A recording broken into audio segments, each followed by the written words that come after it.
નમસ્કાર, આપ જોઈ રહ્યા છો સ્પાર્ક ટુડે ન્યૂઝ. સુરતમાં પાલિકાની મુખ્ય કચેરીનું નામકરણ બાદ તાત્કાલિક અમલીકરણ થયું.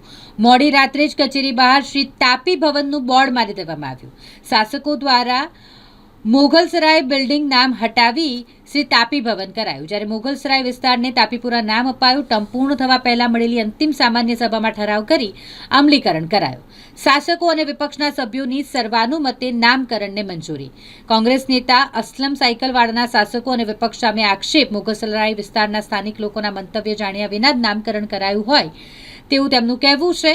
તેમણે કહ્યું કે લોકોના મંતવ્ય જાણવાની જરૂર હતી. પોતાનો ભ્રષ્ટાચાર છુપાવવા માટે નામકરણ કરવામાં આવ્યું છે. છેલ્લા 5 વર્ષમાં મેયરના શાસનમાં મોટા ભ્રષ્ટાચાર થયા. પાલિકામાં ભારતીય જનતા પાર્ટીના શાસકોએ ખાનગી પેઢી તરીકે શાસન કર્યું. કચરા કૌભાંડ સહિત અનેક કૌભાંડો 5 વર્ષ દરમિયાન થયા.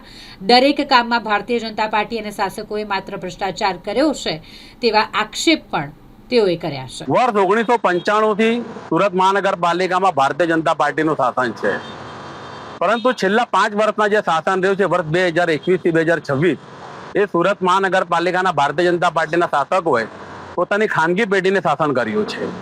પાછલા 5 વર્ષમાં જે ગંભીર ભ્રષ્ટાચારના બનાવો બન્યા છે, ચાહે કચરા કૌભાંડ હોય કે બીજા અન્ય કૌભાંડો હોય કે જમીનો બાબતના હોય કે મોટી બિલ્ડિંગોના પ્લાન મંજૂર કરવા બાબતના હોય કે મોટા ઇજારા ફાળવવાના કામ હોય, એ દરેક કામમાં ભારતીય જનતા પાર્ટીના શાસકોએ માત્ર ને માત્ર ભ્રષ્ટાચાર આદર્યું છે.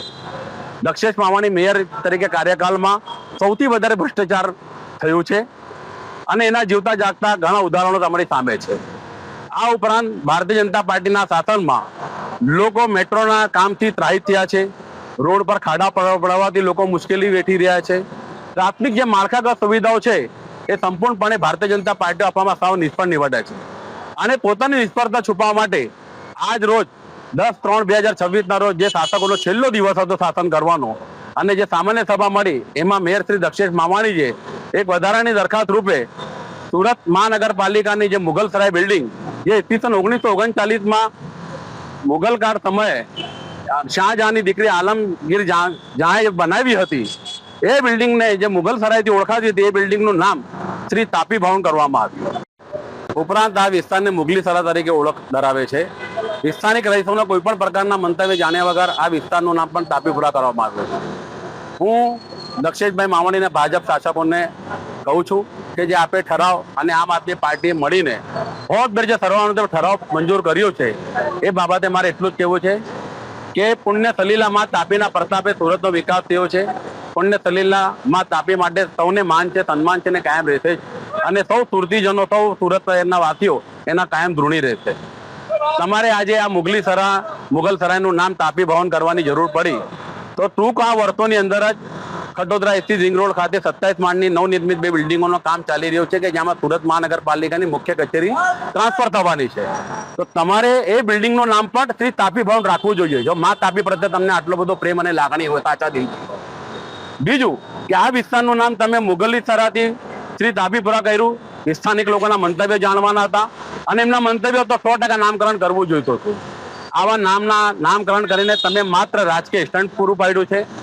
તમે તમારા ભ્રષ્ટાચાર છુપાવવા માટેના સુનિયોજિત ષડયંત્રના ભાગરૂપે આવા નામકરણ કરીને લોકોમાં એક બતાવવા માંગો છો. પરંતુ હું આપને કહું છું કે લોકોના દિલમાં અને દિમાગમાં જે નામો વર્ષોથી છે ને જે નામે ઓળખ છે, એ ક્યારેય ભૂસી શકાતી નથી.